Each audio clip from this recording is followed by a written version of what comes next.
Welcome to the Slop Farm. Enjoy the video. You'll begin by preparing the Android device for virtualization.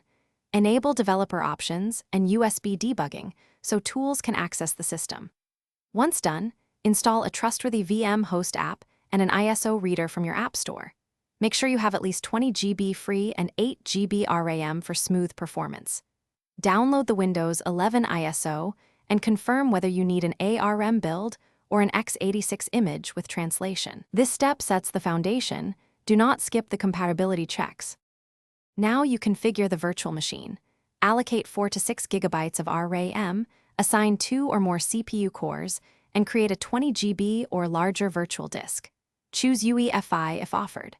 Mount the Windows 11 ISO in the VM and enable hardware acceleration or translation layers when available to improve speed.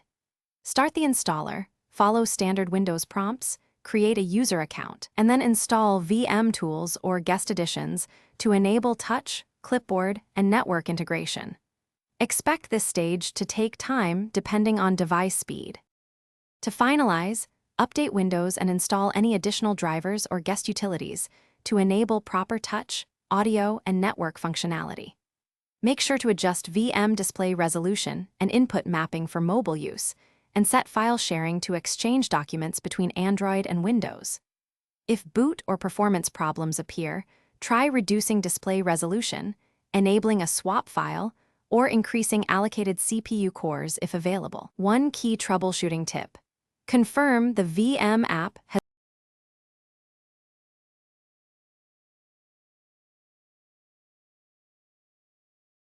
Thanks for watching. Consider subscribing if we helped you today.